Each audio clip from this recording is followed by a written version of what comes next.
Hey folks, it's Marvin Cash, the host of The Articulate Fly. On this episode, the Imperfect Texan Buddha and Earth Warrior poet Steve Ramirez returns for part 2 of our interview. We discuss writing and take a deep dive into Steve's most recent endeavor, Casting Onward. If you haven't listened to part 1 yet, you can find the link in the show notes. But before we get to the interview, just a couple of housekeeping items. If you like the podcast, please tell a friend, and please subscribe and leave us a rating and review in the podcatcher of your choice. And our friend Landon Mayer and his buddy Kramer are hosting the 7th annual Clean the Dream on August 27th on the South Platte River. If you're in the Denver area, you should definitely check it out. I'll be there. It'll be a great day of fellowship and stewardship. All of the details are in the show notes. And as we continue to create and distribute more diverse content, you may want to consider downloading our iOS or Android app. We organize our content by category so you can go straight to the content that interests you the most. The apps are free and the links are in the show notes. Alternatively, just search The Articulate Fly where you get your mobile apps. Now, on to our interview. Absolutely. And, we'll kind of, we do want to talk about writing, so we'll get us to talk about writing. Okay. Do you remember the first piece that you got paid to publish? Oh, that's a great question. Like, what's the address of your first home you ever lived in, which I don't know. I'm not certain that this is my first piece I got paid for, but it's the first piece I got paid well for. That would be a piece called Life and Death on the Pawnee Flats, which I originally wrote for Sporting Classics. And the editor at the time, Chuck Weschler, bought it from Sporting Classics. And then he started a new magazine called Under Wild Skies, and he decided at the last minute to put it in that one instead of Sporting Classics. But that was my first one that I recall. There may have been one or two before then, but that one stands out in my mind. And I really like the story. And it's not a fishing story. It's a hunting story where I'm hunting gemsbuck in Africa. Very neat. And you mentioned that the Corps taught you how to be a disciplined writer. And I always love to talk to creative people and kind of try to understand their creation process better. Mm-hmm. And do you like to write, do you have a regular time every day you write, or do you sort of write in spurts on assignment? No. No, I mean, I have my own, I'm grateful enough to have my own column right now with Fly Fisherman Magazine. And so that in a way is assignment, but I write many essays ahead, so I'm not under great pressure. I mean, we're already into 2023 that they have essays to publish. So it's not an assignment like that. But I have assigned myself writing. So I'll try to give a good answer here. First of all, I write every day, even if I'm not going to be writing a book for the next book, or I'm not writing for an article or an essay for a magazine. And the people that are on social media with me, I haven't been doing it recently because I've just been so busy writing this book and working on things for the second one and traveling. But normally I write essays every day and put them out into the world. And they may only be 800 words or 600 words or 1,000 words. But I start every morning like some people start with a good run in the morning, I start with a good write. And so I got into a pattern every morning of warming up by just pulling a quote out of a list of quotes that I keep. I have hundreds and hundreds of quotes. And I'll pull a quote and then I'll write on it. I'll write how it inspires me as a practice run. And then from there, I'll go into my real writing. Not that it's not real writing when I do that. I do these little philosophical essays to get me warmed up. I like to write in the morning if I have my choice. And I write best in the morning. So I will, I guess it's somewhat Hemingway-esque, I guess. I will write early in the morning and write until I'm written out. And it may not be a ton of words. It could be after all that work, I've crafted 1,000 or 2,000 words. So it may not be a lot, but it's crafted. And after I finish that writing period, then I switch gears and I go into my research period. Because the things I write often have a lot of research in them, though I try to write them so people don't know that. so I go through a little learning period, and then I may go back and do some more writing. But morning is my writing time, and I hit it with great discipline first thing in the morning. Yeah, very neat. And, it's interesting too, because I can tell, most writers read a lot, and it's clear that you really read a lot because, I was just noticing all of the quotations that are kind of at the beginning of every chapter, right? And so I was very curious about, some of the authors and writers that have influenced you or that you like to follow.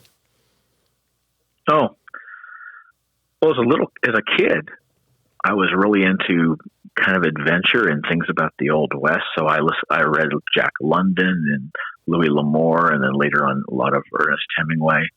And I'd say Ernest Hemingway influenced me a lot through my teenage years into my early 20s for great outdoor storytelling. The people you would expect, Nick Lyons, Thomas McGuane, and one that others may not know, Peter Hathaway Capstick. I don't know if you've ever heard of him. Yeah, I have not. I think I have all of his books. I'm looking at them right now, which is, he's no longer alive, but he was an African hunting writer. And of course, many others you might expect. But I've tended to, for fiction, I very much leaned in my early life towards Hemingway, but then I started getting further out and some you would not expect, like Camus. And I don't know if you've read any Camus, but I did. My mom's a French professor. Oh, that's right. That's right. So Camus definitely is one I would, and then into nonfiction, it could be anything. When I was young, I was reading Walden with Thoreau and Annie Dillard with Tinker Creek, Aldo Leopold, those are things. I was Edward Abbey. I read a lot of nature things that guided me in nature writing and essay. And then people like Peter Hathaway Capstick was a great storyteller of adventure. And then, like I said, Nick Lyons, Thomas McGuane, and of course, anybody who's read Fly Fishing, we have read and enjoyed John Garrock, and I'm no exception there. Yeah, absolutely.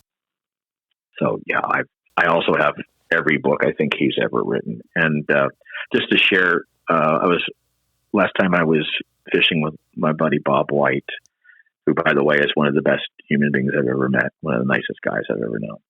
But I had mentioned to him that as part of my giving away, I've given away 4 pickup truckloads of books to the local library. That's a lot of books. And Bob said to me, "I'd like to see which ones you kept."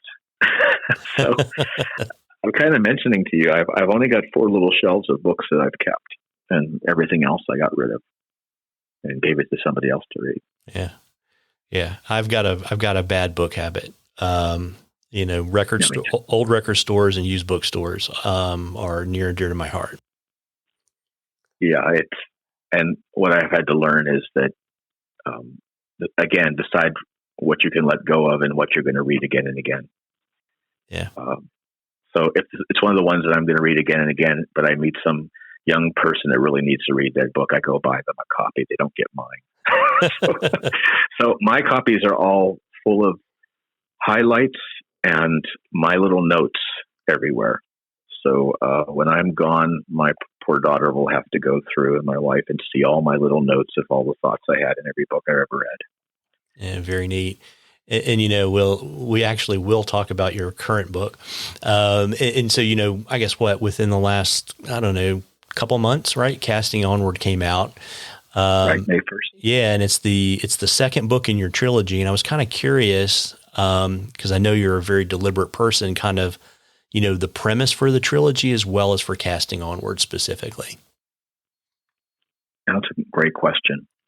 So I'll start with the beginning because it will make more sense that way. Casting Forward, beside me dedicating it to my wife and daughter, I dedicate it to the Texas Hill Country where I live, which is a very unique, I think of it, an island of surrounded by scrub and prairie that is a unique place of crystal clear, spring-fed streams, limestone streams mostly, some granite, canyons. And it's an area that, like so many places I've come to love, is imperiled and may or may not survive it because it's going to get loved to death.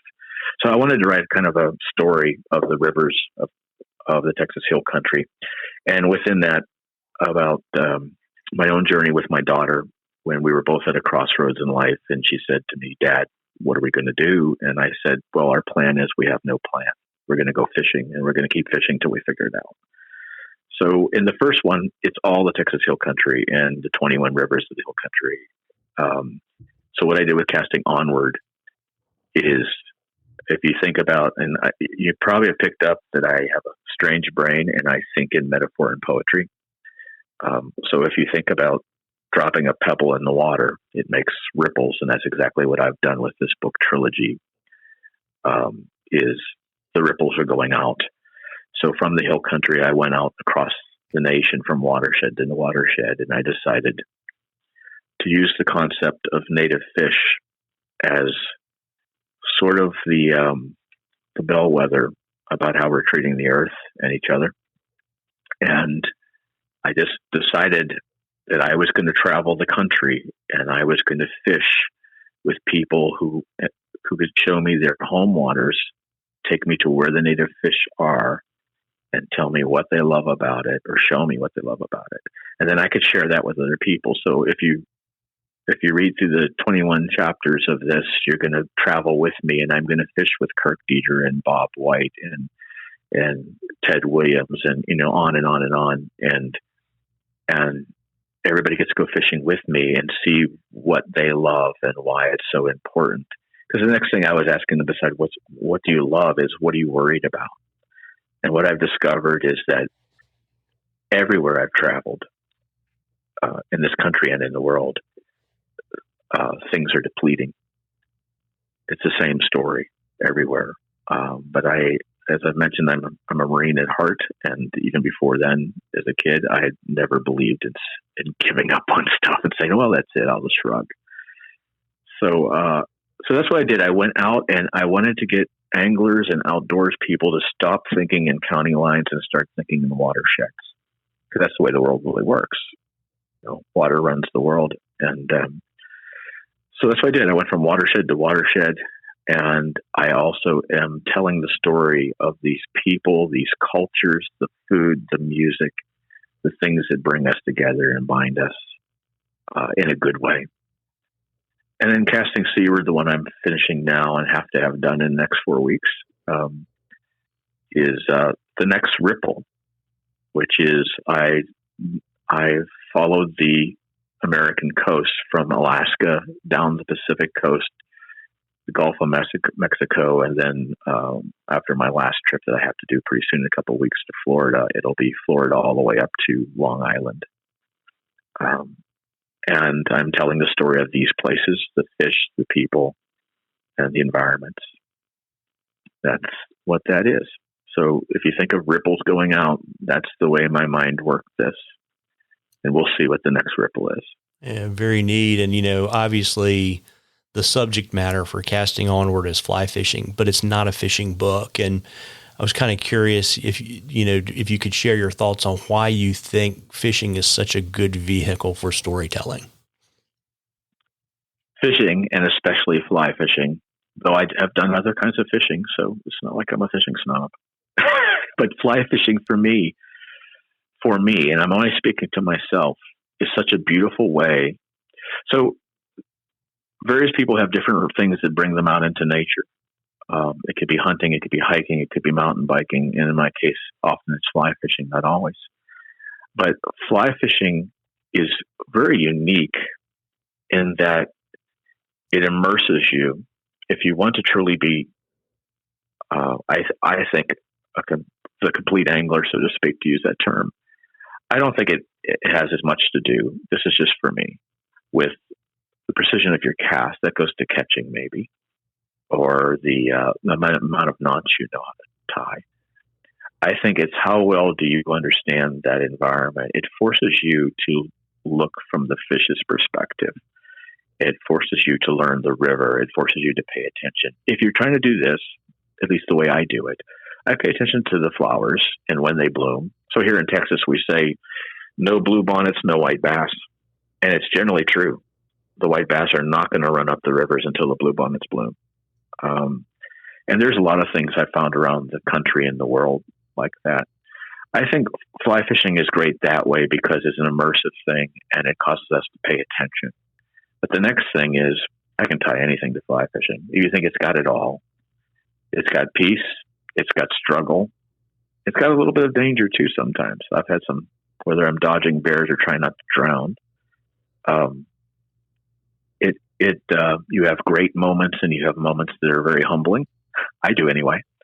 I think fly fishing, and the other thing is, it's one of those things that teaches us, or at least it teaches me, that I can be comfortable in solitude, or I can be comfortable in the right company. And by right is what's healthy for me. The company is healthy.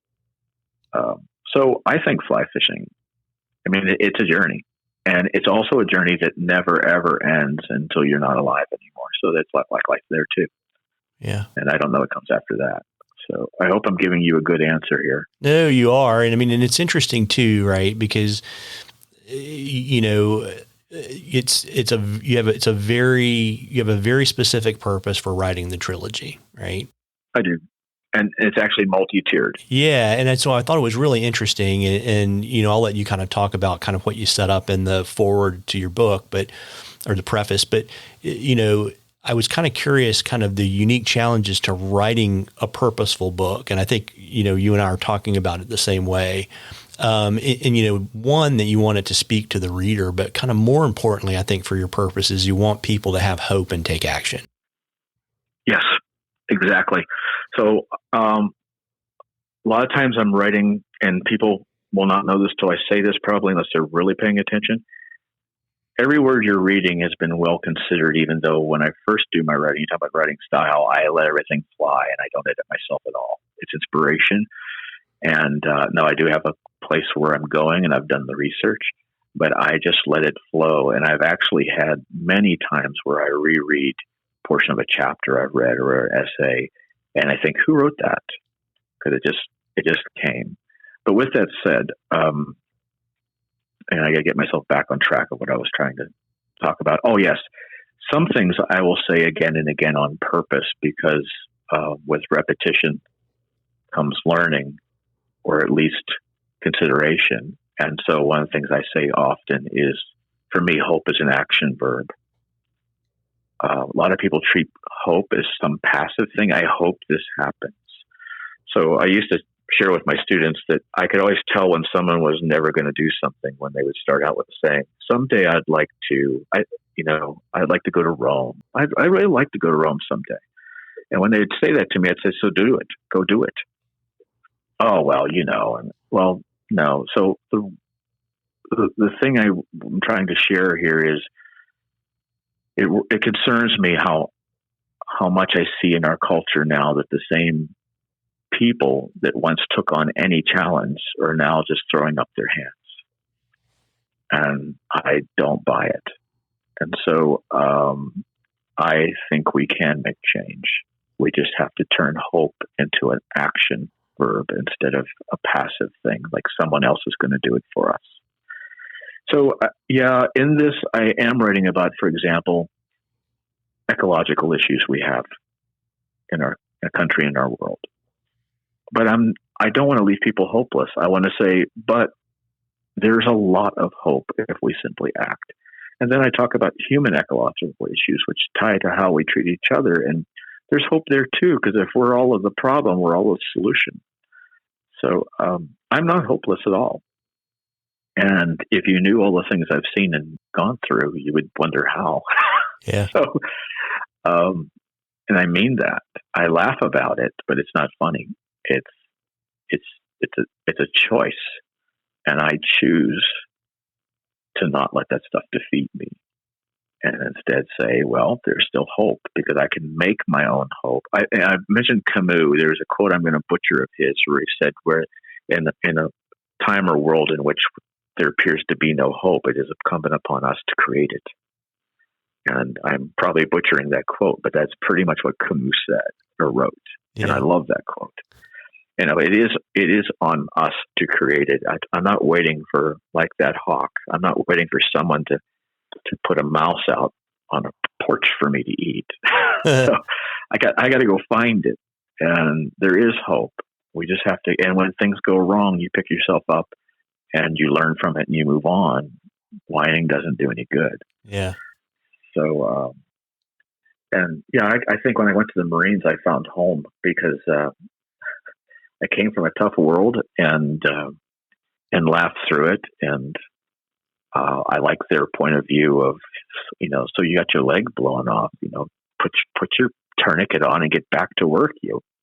Yeah. So, and that's really served me a lot in life because sometimes, you feel like your leg's been blown off and you put the tourniquet on and you move on, you keep going. I don't know if you've ever seen Rocky Balboa, the movie. Oh, yes. Okay. So there's your readers will either roll their eyes or laugh at me, but two movies that impacted my life greatly were the original movie Rocky when I was 16 and a very shy kid, and got to thinking to myself, I can do that too. I can choose to change the direction of my life. And then Rocky Balboa is more me now. I'm not as fast as I used to be. I'm nowhere near as young as I used to be, but there's still something in the basement. So, yeah, I know where I was going with that, but there's a lot of hope out there if we just make it. It's his speech I was getting at. The speech to his son about how life can hit you hard. Yeah. It'll knock you down and keep you there if you let it. So to me, it doesn't matter how hard life hits. You get back up, you keep learning, you keep trying, and you count your blessings, not your burdens. And that's how I try to live. And yeah, I think fly fishing is very much like that. Some days you go out there and you can't catch anything and you hook trees. So I think it's the second book where I started to give the dendrology of all the trees I've hooked around the country. It's all in how you look at it. I've got quite a collection of trees. Yeah. I think it's amazing. I think it is amazing how I think so much of the frustration we see in the world is people feel like they've lost agency over their lives. Mm-hmm. Exactly. Right. And it's an interesting thing because I'm not a big fan of excuses.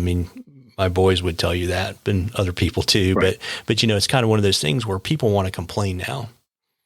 And right. So I just say, yeah. And I say, so what are you going to do? And then they say nothing. I was like, well, then why bother complaining? Right. I don't. And I tell you, I have friends who I care about who get upset with me for that because, I'll ask, do you want me to be engaged in this or you just want me to listen? Because if all you're going to do is complain, then that really helps you. Okay. But why don't you just do something about it? Yeah. And, so yeah, agency is huge and it's empowering and even letting go is agency. It's saying I'm choosing to not let that rule me. So another thing I used to share with my students is nothing and no one has any power over you unless you give it to them. And I practiced martial arts for years in the Marines and afterwards. And one of the martial arts I practiced for years was Aikido, which is very difficult. And one of the things I learned in Aikido is a punch has no power over you if you're not there for it. If you're just not in that spot anymore, it teaches you how to move out of the way. And that's true in life. And that's true when I'm fishing. So where someone else is cussing at the tree they hooked, I'm not. I'm like unwinding it and saying, okay, it's time for me to hear the birds while I do this. No big deal. I don't want to give to your listeners the idea that I hook a lot of trees because I actually don't, but I think it's pretty hilarious. I think it's pretty hilarious that I started the idea of whenever I do hook one in a different part of the country or the world, I'm going to write down what it is and then keep a list. Yeah, it's like a life list for birds. Right. Absolutely. I haven't hooked any birds and I'm grateful for that. Yeah. And so you've got to finish your third book in about a month, right? And so we're talking about, end of June, early July. So is that going to be out then for the holiday season? There's no way for me to say that. That would be extremely quick, especially with one just coming out in May. So I don't know the answer to that because what happens with this is I turn in my manuscript. I set the date for this one. I actually won't be able to send it on that day. I don't want to risk it because I'll be overseas. But I set the date for this one at the 26th of July, which is my anniversary of my father's passing, and this book is dedicated to him. And I launched it on his birthday. So, but I'll actually have to have it done by mid-July, since I'm going to Europe at the end of July. And so it does take discipline, because my writing is not just it's poetic, but it's also concise, and that it doesn't, any kind of art form doesn't come easy, and hopefully that's what I'm doing. Hopefully, so I put a lot of time chiseling and chopping after I've put it out there, and so I turn it in July, and then it goes through the production process, and that there's a lot of things that impact that with the publishing company. So it's really going to be up to them. What they see is the timeline. But I would say if it's not that quick, then I'm guessing would be spring of 2023. But I'm talking off the cuff there. That's something that my editor and people who know the process and their own schedule will decide. And it can even be impacted by something like the availability of paper. Yep. So with COVID, this book that just came out was supposed to be out on April Fool's Day, something I was very excited about. I love that. I love this. I love that, but it got bumped to May 1 because of supply issues, supply chain. So there's a lot of things that can impact that, but I will have my part of it in. And I have to say that working with Lions Press is a dream. There's a team there that's amazing, and I consider them friends. And I have a production editor who is awesome, and I begged for her on the second book after I worked with her the first book, and she already knows I'm going to beg for her to be with me on the third book. And once you've got that team together, you can move it along pretty smooth. But there's a lot of work in putting on what people just put in their hand and read and think, wow, look, he knocked that out. There's an awful lot, not to mention all the travel and, rattlesnakes, mosquitoes, and bears. Oh my. Yeah. And so you're going to put this to bed here towards the end of July. Have you given any thought to what your next project will be? I've given a lot of thought to it, as you might guess. And even if I absolutely knew, I wouldn't tell you. So, you know what I'm saying? Yep. But I actually don't know, because I have multiple thoughts that I'm exploring. I do know one thing. It won't be, I'm going to try to do something that doesn't cause me to have to fly to 20 different places to finish. So, but no, I've got several ideas, but I don't want to let them out of the bag yet, because I'm still playing with them. I can say that dropping that pebble and letting those ripples go out, they can continue to go out, or they can hit the shore and they can start bouncing back in, if you follow my drift on this. Yep. So I may end up going very internationally on the next one, or I may come in much tighter. But whatever I'm doing, and I have several ideas in structure that I'm playing with, the way I'll make that decision is to just feel them out, and when it's right, you know it. Yep. And then the next thing I do is run it by my publishing company, my editor, who I have a great relationship with, and he gets me in how I write, and gives me really good feedback on, hey, I like this idea or that idea. With these three, this was all directly my idea, and they just went 1, 2, 3 quite naturally. The fourth is something where I have a little bit more room, because it doesn't have to ripple out, but it can. That means a lot more time on planes. There you go. And so yeah, it will definitely be unique. So one thing I'm hoping that people do see when they read these books is there really isn't anything else quite out there like this, because I don't want to redo what other people have done. It is adventure story. It is also a philosophy on life and asking the big questions, even if I don't know the answers. And it's also very much, I want people to go on trips with me and have a great time while they're reading it. And I want them to laugh. I want them taste the pizza and understand what the barbecue was like. But I also want them to accidentally come out knowing a whole lot more about our impact on the earth and on each other, and get them, if they don't already do it, to start thinking of hope as an action, a call to action. And let's do this. I'm kind of putting together my team, so to speak, of readers and say, let's do this. Let's make it better. And, and if that is a big pipe dream, then so what? We've only got so many heartbeats. Why not use them the best you can? Yeah. I always say if you're truly lucky, you get to pick the hill you're going to die on.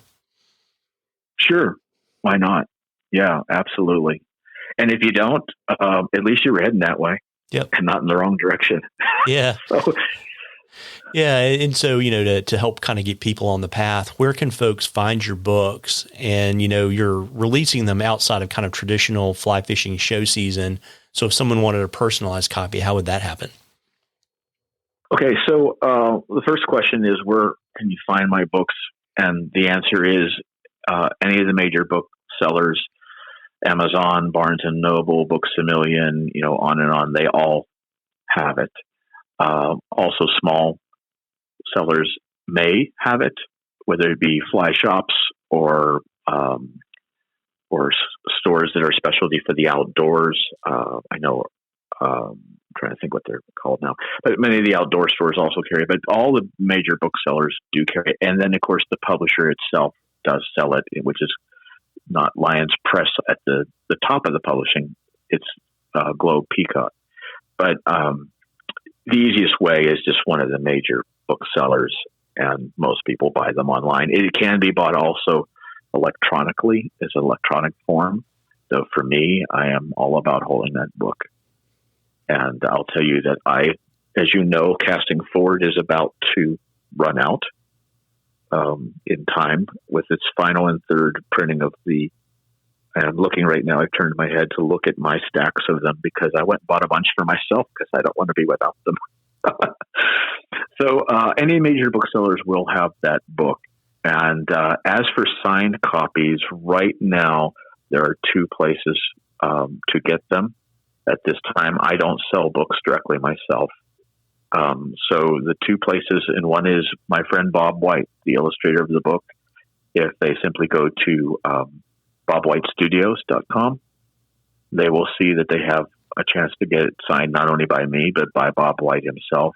And he also offers to draw a fly on the book for people that want that. And I'll also mention that he has some left of the original artwork for the book that he is also. So Bob White's going to have signed copies. The other place that has signed copies is a group called Honey Hole Anglers, or Honey Hole Hangout, which they can just simply go to that website and they'll have signed copies as well. Is that answering your question? It does. And then you've got a regular column that appears in the back of Fly Fisherman every issue. Are there any other places where you regularly are putting out kind of stuff that's not a book, right? It's shorter essays and other pieces? Until recently, I was publishing essays in quite a few different magazines. Trout Magazine, Hallowed Waters, I could go down the list, but all the Fly Fish Journal. But I say until recently, because now since I've been offered the chance to take over the Seasonable Angler column in Fly Fisherman Magazine, which is such a huge honor. The last person to do that full time was Nick Lyons, who is someone that I have always looked up to for his skills and his leadership. Now that I'm doing that, that's pretty much exclusive. So that is the place to see my essays right now for this time being. Yeah. And Steve, before I let you go tonight, is there anything that I've left out that you want to share with our listeners? Well, thank you for asking that.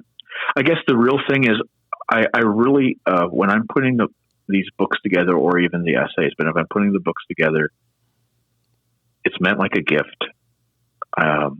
You probably have picked up that I I'm at a part in life where I've always seen the runway and the end of the runway, but it's much closer now. And I'm putting heart and soul into this. I hope they get a lot out of it, but I hope they also understand that even when I'm telling stories about my travels, none of this is about me. Someone said something trying to be complimentary to me, a good friend some time ago, and I won't even say what they said, but I simply said to them, I hope not. It's not about me at all. I want people to read the words, the meanings. I want them to be enriched by it. I want them to be able to escape into it and then also then reconnect. So what I would share is I'm hoping that these books do more than take people on a fishing trip. And I hope I really am doing this as kind of like my last hurrah to try to give something back. And that's what it's about for me. That's exactly what it's about for me. And, obviously reading your work, but, kind of on a much more, pedestrian level, what's the best place for people to kind of follow your adventures on social media? Well, I am on Instagram as Steve Ramirez author. And I have a website, SteveRamirezAuthor.com, which has a newly starting blog within it. I need to get my rhythm going on that, but I will start blogging on that one, which I will be able to do short pieces on that website. And then I am on Facebook, just as Steve Ramirez, and people can send their friend request. And those are three. I don't do Twitter at this time or anything like that, but definitely Instagram, Facebook, and then my website, which is SteveRamirezAuthor.com. Yeah. And I a really dear friend that constructed that website for me, so you should all take a look at it. It's beautiful. Well, that's great. And I will drop all that in the show notes. Thank you. It's such a pleasure speaking with you. I hope you've enjoyed it as much as I have. Oh, it's been terrific. Thank you so much for spending some time with me. Oh, absolute pleasure. Thank you so much. Take care and be well. Take care. Bye for now. Well, folks, I hope you enjoyed that as much as we enjoyed bringing it to you. Again, if you like the podcast, please tell a friend and please subscribe and leave us a rating and review in the podcatcher of your choice. And don't forget to check out the show notes for the 7th annual Clean the Dream on August 27th. Tight lines, everybody.